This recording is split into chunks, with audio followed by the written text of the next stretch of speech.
Hi, this is Amir Anzor, and I'm with Ammar Akhtar, who's the founder and CEO of Final Rentals. He's been an entrepreneur a lot of his life, and I just want to hear from him his point of view of being an entrepreneur in Dubai and now in Wales. And he's moved that same company across the world, and he's traveled quite a bit. So, Ammar, just talk us through how did you become an entrepreneur? How old were you? What was your first ventures and how did you get started in this journey? Amazing. So Amir, first of all, thank you very much for having me. It's such a pleasure. And I'm a full-time entrepreneur. It's been almost 20 years now. So basically, I started my first job in Pakistan. I was working at Microsoft as an intern, and I worked there for almost a year. And my first boss was, I think, the most influential person in my life. Who basically taught me about the world of entrepreneurship. So he was from Ivy League, Wharton Business School, from University of Pennsylvania. So he was a Pakistani American, and he was working in Microsoft. And he basically said that you guys want to be a programmer, but I want you guys to become an entrepreneur. So while working with him, I learned so many things about leadership, or taking the responsibility of things. And when I resigned from Microsoft, I started my own business in 2006 in Pakistan, and we were making games for Nokia and the Symbian phones. So that was my first venture, and since then, I have worked in many different companies of my own, doing different sort of software development, web development, apps and stuff. And it has been a real long journey. But whenever I look at my life and the whole story, I think I have to really give credit to the first boss. I think he was the one who really sort of you know made me understand that you can think small or you can think big. It's up to you. And then how did you come up with uh, the idea for Final Rentals? What was your backstory there? How did you start it? Right. So when I moved to Dubai in 2007, as a career move, I wanted to, let's say, move out of Pakistan and do something, globally, right? So when I moved to Dubai, my first project, ironically, was to build a website for Budget Rent a Car, and Budget is a huge brand, as you know, and at that time, Budget was coming into the UAE from the UK as a franchisee, you can say, and uh, and we were looking at upcoming e-commerce boom also, that people will buy something online, whether it's it's a rent a car, airline tickets, and so on. So that was a huge project. Budget. I built it as a software architect, in 2 years' time, and when it went live, it was a huge success. So then after that, I became this go-to guy, go-to man for the car rental websites in the UAE, and I worked with Thrifty, Dollar, Europcar, Payless, Speedy Drive, Quickly's, you name it. Like, I've worked with them. My last project was UDrive, the P2P car sharing. So while I was working with all these companies, I was looking at their operations, as I'm a very curious guy. So they had locations, resources, but I could see that they struggle with this thing called e-commerce, and they're not able to find customers online. Yes, they have people and everything, but they rely overly on OTAs, online travel platforms like Kayak, Skyscanner, Booking.com.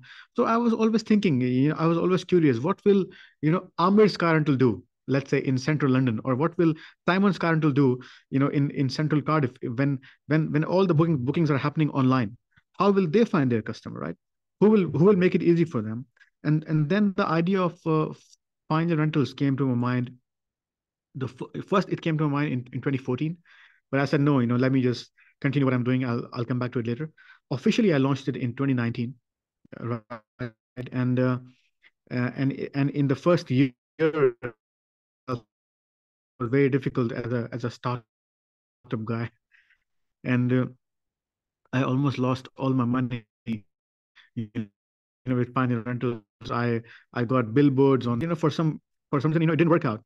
And then I started it again from December 2019, with a different approach. And then I honestly never really looked back. Also went through the COVID storm, but the idea came to my mind when I was working with Budget. So what is the idea behind Final Rentals? Is it that if I have my own, I have like 4 or 5 cars and I'm a local person in, let's say, central London, I can plug into your system and then rent out my 5 cars. Is that the idea behind it? What's the idea behind it? So the idea, so you are right, but not 4 or 5 cars, at least 50 cars. Okay. So if you have 50 cars or more, and you are operational car hire company, and you have people, you have locations, and you're already serving the customers offline, for example, you can plug in your 50 cars to Final Rentals network, right? And instantly you'll get bookings from online channels, because you'll be published online as Final Rentals London. You will Okay. not be Amir's car rental. You will be Final Rentals, London. And basically, you have to use our logo at your location, follow our branding. So it's like a McDonald's, but I'm not making them. I'm not making the burgers, or I'm not enforcing anything. You do your job the way you're doing, but better in a way that you come into our network, and we train the staff how to serve better, how to be a better global company, right? We have countries now in 115 locations around the world.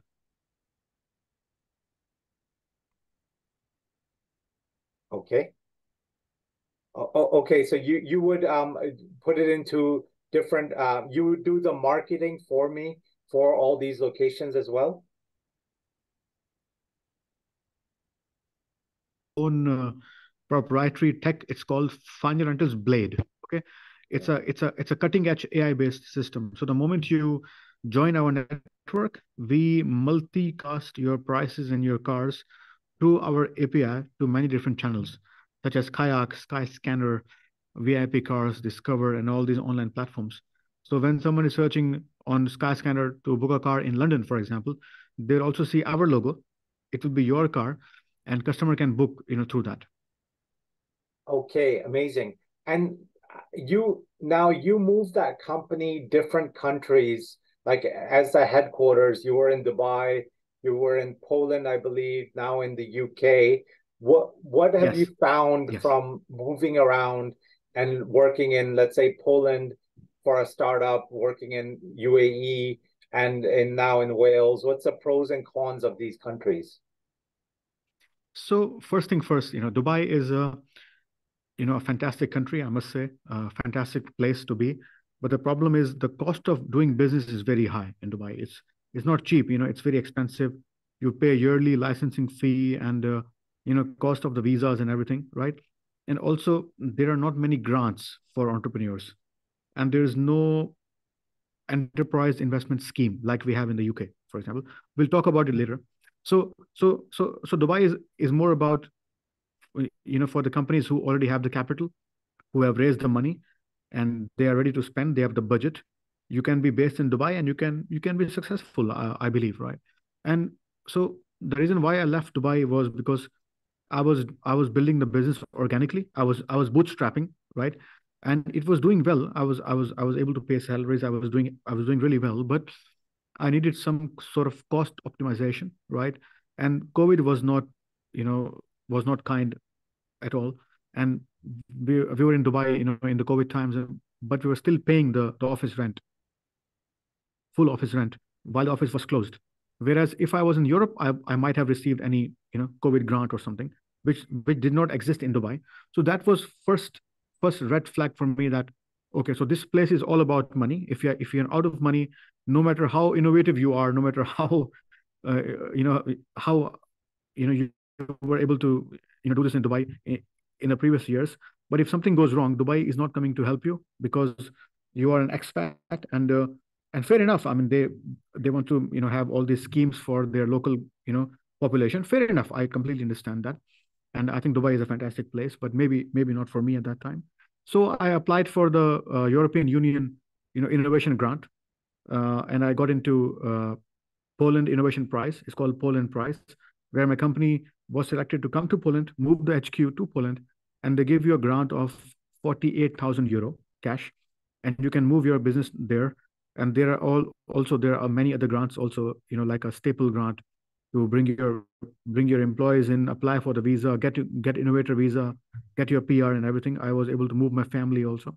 So Poland was fantastic, incredible ecosystem of innovation, data science, AI, great developers, amazing people really. And I worked there for 3 years, right? And that's how I was able to add more countries from Poland because the cost was very less. They were grants. It was incredible ecosystem, and then from there I was looking at a place where I can use my English language, than my Polish language. So then basically I came across UK's GEP program. It's called the Global Entrepreneurship Program, where they are giving innovator visa to 100 people in a year, more or less. So I was one of the 100 people who got the visa in 2022, right? And then I was able to move my business to Wales as a part of the FinTech Wales program, as a foundry. It's like TechStars Wales, for example. Imagine TechStars for Wales. So I was in the second cohort, moved to Wales, moved our HQ to Cardiff, loved it.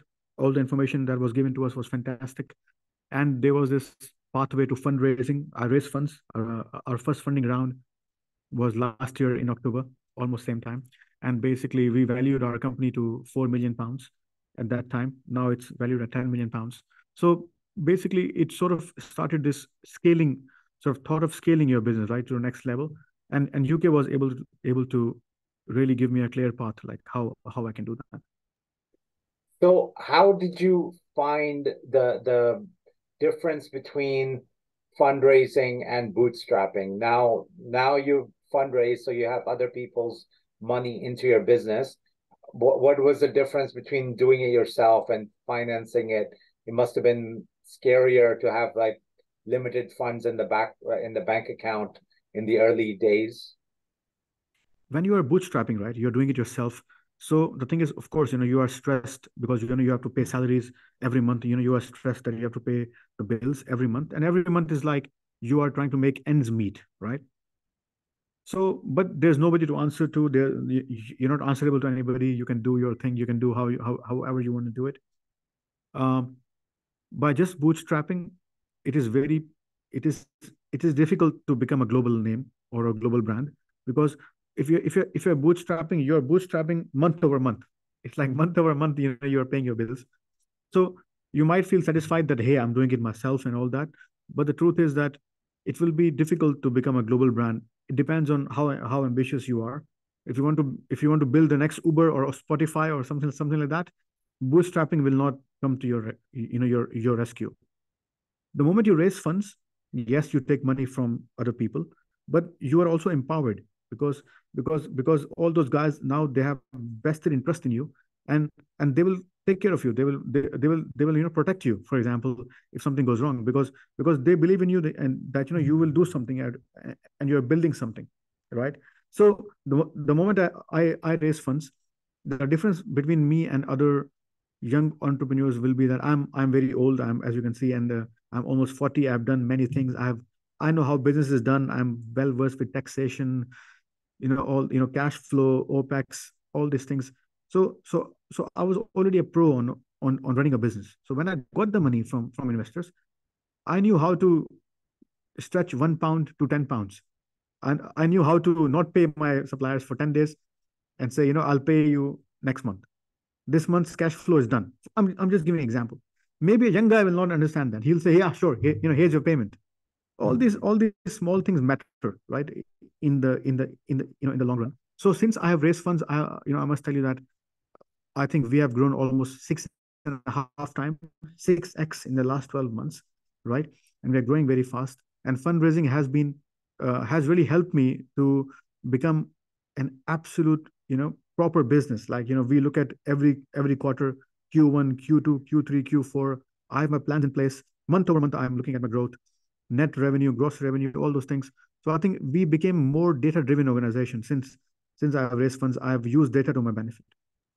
And how did you know how to value the company, how much money to raise, all these things? Were you given guidance or did you make it up? Or how did you understand all that?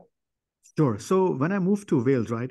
So from the GEP, when you come to UK on innovator visa, you go through many interviews, like almost 12 interviews. It's not easy, I must say. And you meet incredible people, who are, interviewing you, and who are, seasoned entrepreneurs who have sold their business. So they're also your mentors, right? So they give you incredible amount of guidance, like because they want you to succeed, right, and create more jobs in in the UK. So I was very very grateful to the support what that I received from the Welsh government, the Deaf Bank of Wales, and of course FinTech Wales and the GEP, by UK government. They give you incredible advice on valuing your company. One thing I must tell you here, to if any young entrepreneurs who are listening to this podcast, for your first round, for your pre-seed round, please do not worry about the value of the company. Please do not get stuck on valuation. For the pre-seed, don't worry. It doesn't matter. Okay, think about valuation when you are able to show some traction, when you're able to prove your business model, maybe in a couple of years time. Then get serious about the valuation. In the beginning, just get the money in, and get yourself sorted. Don't waste time on valuation, because it honestly it doesn't matter at all, with your first pre-seed round. But if you give away, let's say, 50% of the company, then is it not difficult to, like, do you not end up getting too diluted? So that is a great question. So first thing first is, if someone is telling you that I will take 50% of your company and I'm giving you this much money for the very first round, right? Never take money from that person, because that person is already you know uh, making you look like a failure by design. So what does that mean basically? So if you give away 50%, then for the next rounds, honestly, nobody will will give you money in the second round, because they will ask you how much you have in the business, and you say I have half of it. What, you kidding me? So next investors will never give you money, because as a founder you must always have the majority, at least for the first 3 rounds. For the first 3 rounds, uh, the max you must at least hold 65% of the company, at least, even after the third round, right? Right. I'm sure you will have other investors on the cap table. That's fine. So I was very fortunate that I got some great suggestions and great advice from our investors. So in the first round, I was very very limited equity that I've given away, and basically it was very very clear. Plus, for all the young entrepreneurs, especially who are raising money in the UK, right?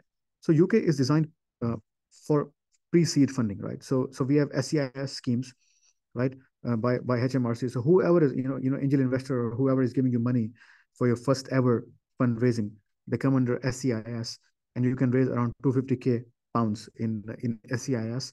Whoever is giving you money, they will get 80% of the money back from HMRC in tax credits. Plus, if you go bankrupt, they get 10% more back. So literally, their loss is only 10% of what they're giving you. Plus, if they earn on the investment, if there's any capital gain on this, there's no tax on capital gain. So I think so UK has really designed the economy that is basically boosting the pre-seed and seed funding in the UK, that is SCIS and EIS funding. And there are some great VCs in here who will give you great advice. Even if they don't give you money, that's fine, but they'll give you great advice on valuation of the company. And how did you go about getting your initial investors into your company? So literally, I was pitching every single day, Amir. Like the moment I moved to the UK, I was literally, I think I was pitching to at least 3 angels a day, and I did that for 6 months. For 6 odd months, I was literally pitching. I was making documents, for due diligence. Like if I have to convert my folders to a pile, it will be like this big of a pile, of all the documents, all the returns in the Polish company. But I was so lucky that I had a Polish company for 3 years. I was running the company. I was paying my taxes. Everything was just prim and proper. So I was able to breeze through the due diligence process. It was very easy for me because I had every single document, every single invoice, every single Stripe payment was there. So that really helped me. I'm sure many entrepreneurs don't really see those things, or take those things seriously. But when you start taking raising funds, that is very very important, right? So I was literally meeting 2 to 3 angel investors every single day, either Zoom or face to face, right? And then I built around like how much money I want to raise, right? Based on some numbers that I sort of identified from the UK system, how it works with the pre-seed and seed. So I built a valuation of around, and then Welsh government has a scheme called match funding. So the Development Bank of Wales says, if you are getting 150 from anybody, I'll give you 150 also. It's a If loan. Yeah, no, equity, equity, Wow. equity funding based on equity, right? So let's say if you are giving me 200,000, so Dev Bank will say, okay, fine, I'll also give 200,000, same valuation, same terms, no problem, right? So I was able to build around, in this way, and we designed around, and then I was able to raise funds exactly in 7 months from day one to the day the money hit my account. It took me 7 months dedicatedly. I was doing it every single day, 7 months to raise funds.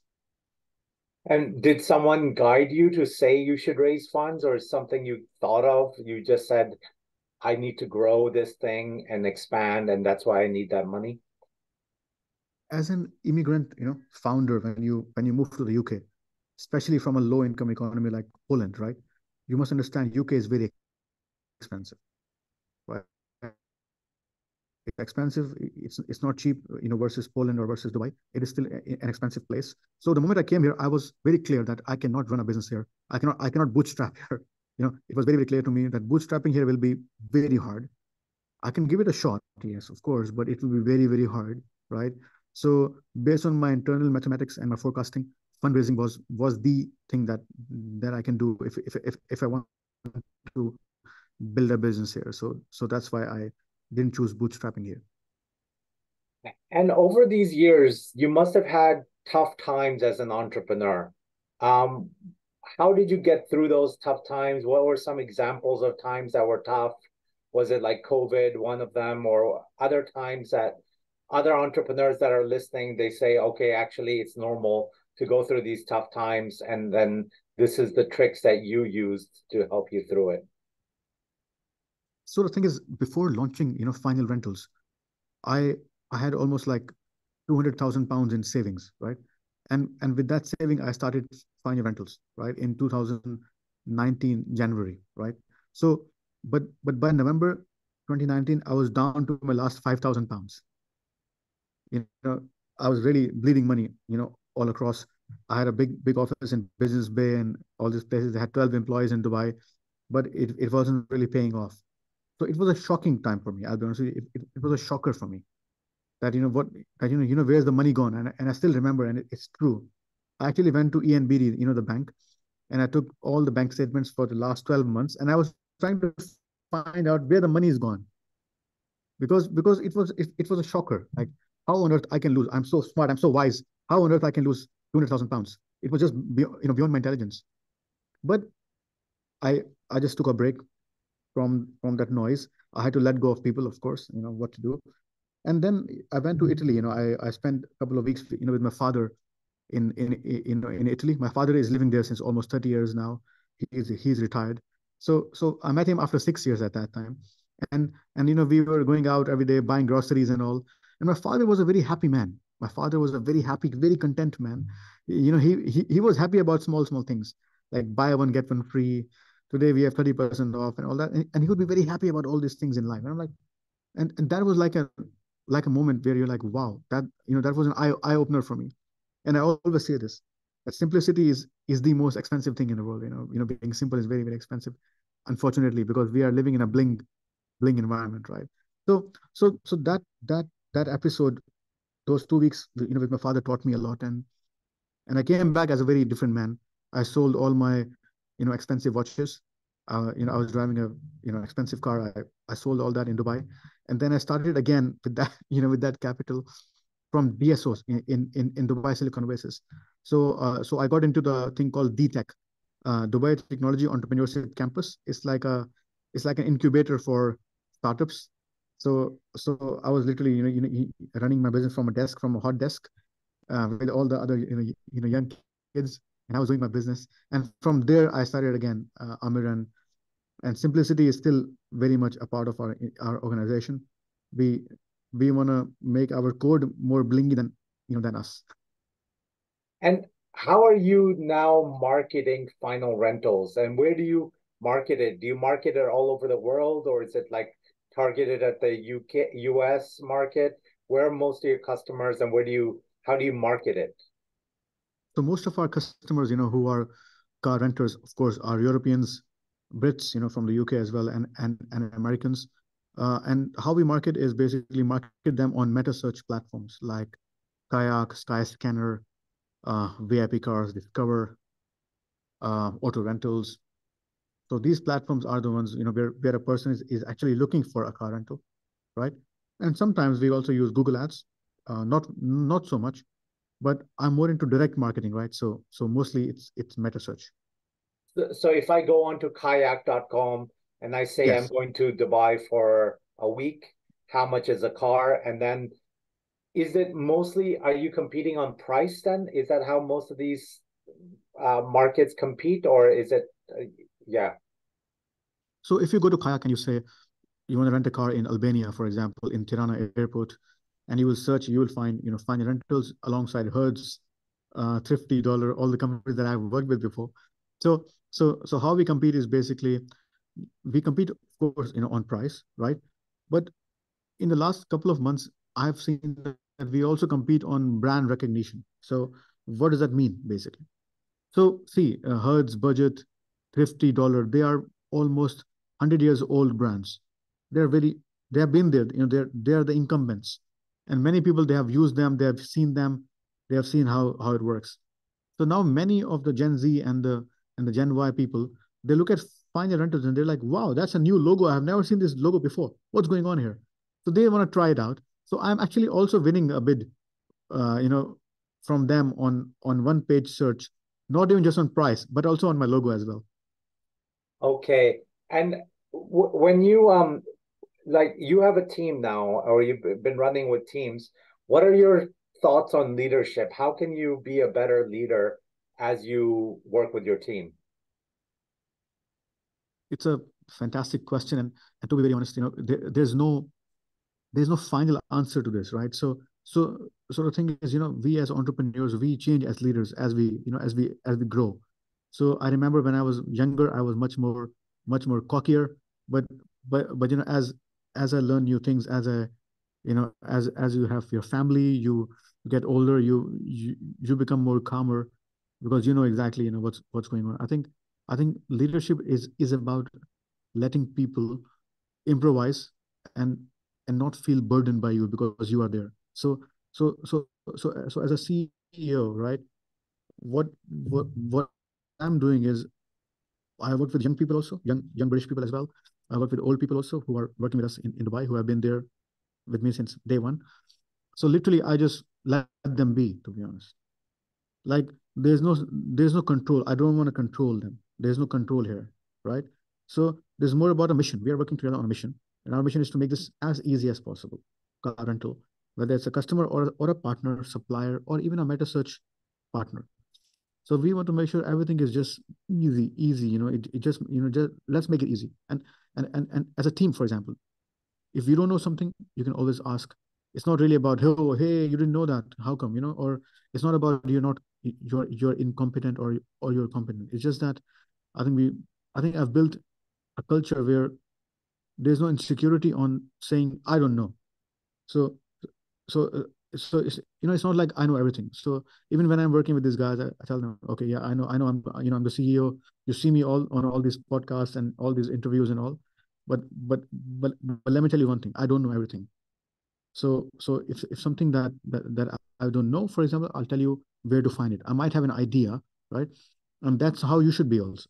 Don't pretend that, hey, I know everything, right? And once you reach that level that you make peace with yourself that I can go wrong, I can be wrong as well. So I think that's where you it becomes very powerful. The whole leadership thing, it becomes very powerful because other person then is also not insecure of you and vice versa. And what tips would you have for entrepreneurs that are looking to start off and to taking their first steps? Like what tips would you give them to get their business off the ground? So the first tip is many entrepreneurs who pitch to you know investors or ask their friends that I have this idea, do you know it will work or not? So the honest truth is that if you ask your mom that if your idea will work or not, she will say, yeah, of course it will work. Come on, she's your mom. The honesty is that when you look in the mirror, in the, inside you, you always know if your idea works or not, right? You honestly, you don't have to ask anybody, actually, the truth, if it works or not. And if you're not fully committed to the idea, I'll be honest with you, it will never work. Because I know so many entrepreneurs, who like this tag that I'm a founder, and they start a company because they just want to be called as a founder. I'll be honest with you, that thing, is now, very old, because we live in a time where things are, very practical. Post COVID-19 times, we look at, real data, real information, and we know exactly if this idea will work or not, or you already have, competition or not, right? So about the idea, if you are fully married to it, it will always work.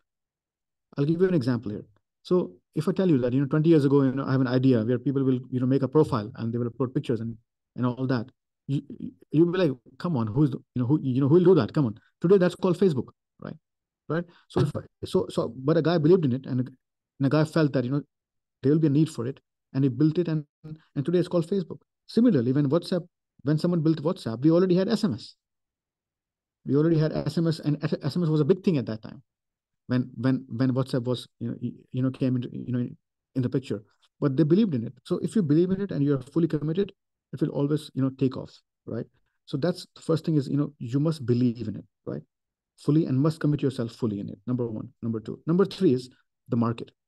If you are selling chicken sandwiches in a town where everybody is vegetarian, no matter how awesome your sandwich is, nobody will buy it, right? So you must understand, where exactly this need, can be placed, and where exactly, this will sell, because market is very important, right? Market is very important, because if there's no market for it, you can spend hours and hours building your product, but it will not, if it will not take off, right?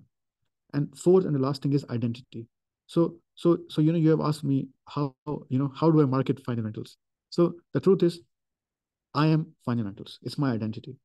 If you go on my LinkedIn, you'll see every single day, almost every hour, you'll see a post from us, or from me, or from my team. We wear fundamentals on our sleeve, right? And that is very powerful, Amir. There are so many people that I meet every single day, and they're like, "I've seen you already," and I've never seen them before, and they know everything about fundamentals. Why? Through LinkedIn, and that's very, very powerful. And so many founders, they never really come out of the room. They want to be the next Bill Gates, but you're not coming out of the room. Nobody knows about you. So it will never take off. This is the social selling thing, right? Right. And you're also a brand. If people are curious about me, they'll be more curious about what I do. And that's Final Rentals, right? And that has really helped me coming out of my comfort zone, because I was a very big introvert, and you know that, right? So somewhere I changed the gears, and I'm like, you know what? I'm gonna wear it on my sleeve. That's my identity, right? Let's talk about it.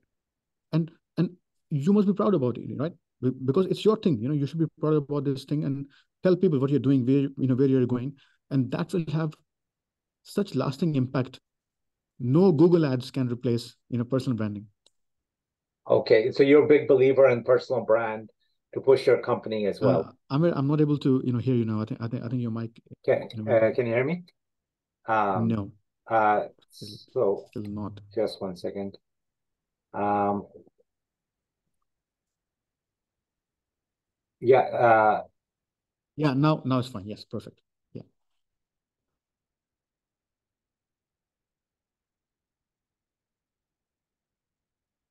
Okay, Amir, now again, basically, it went I mean, to mute.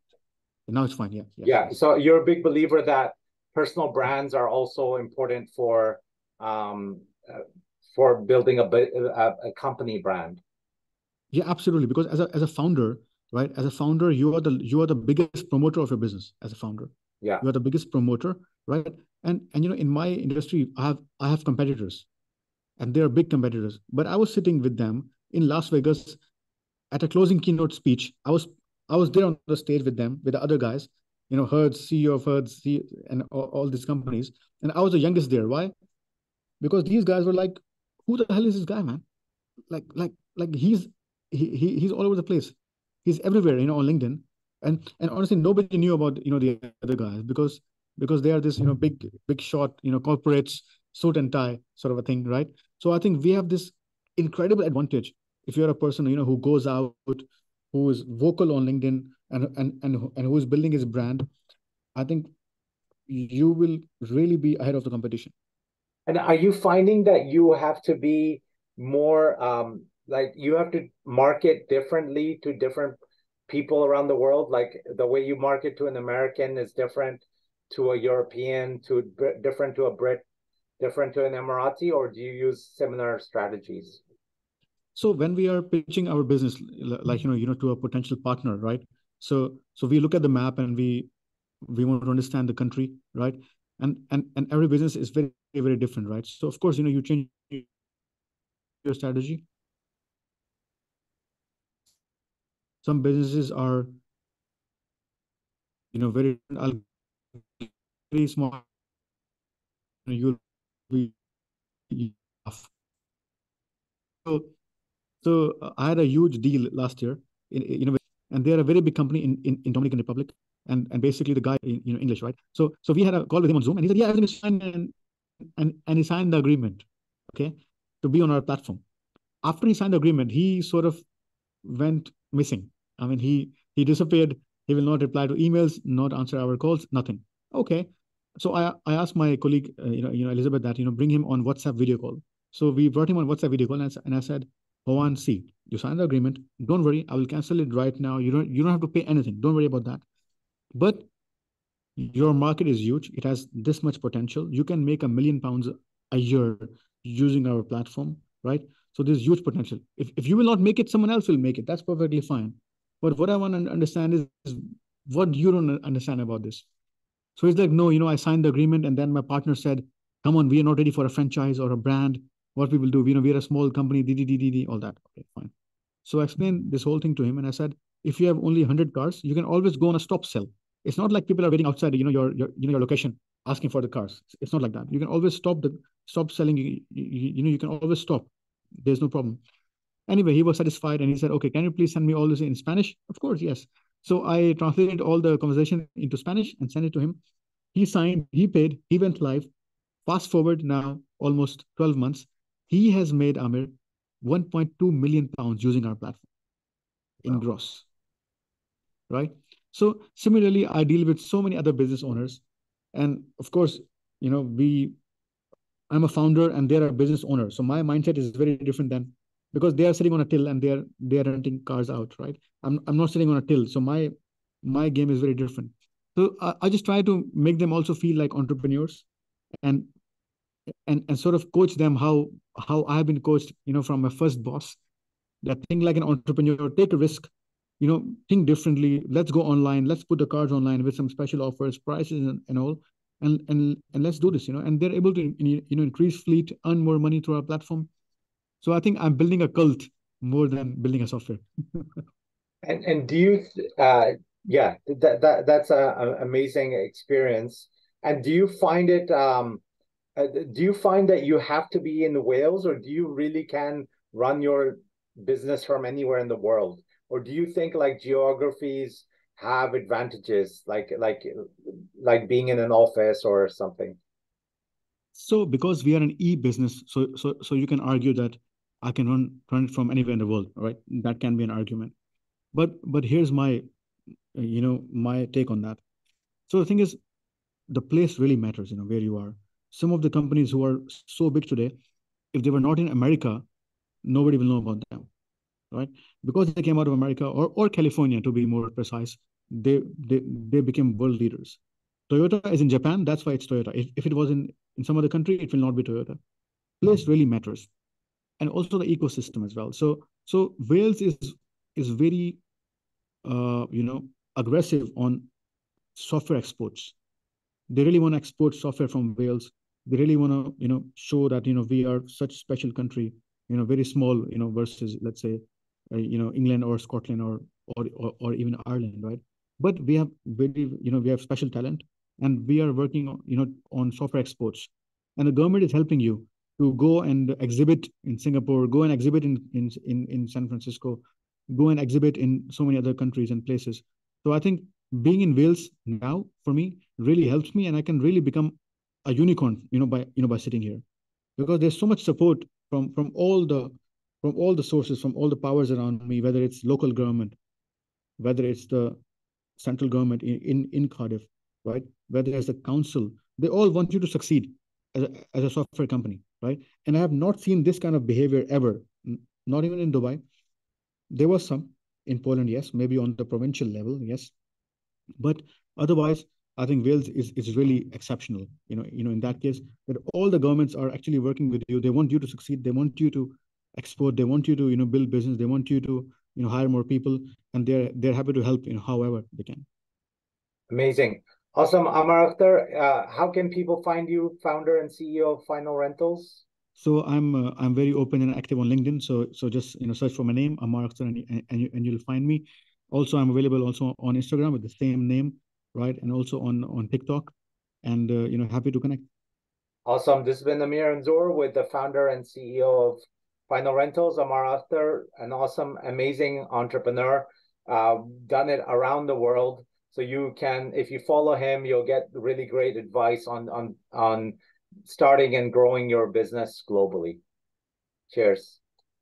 Thank you. Thank you.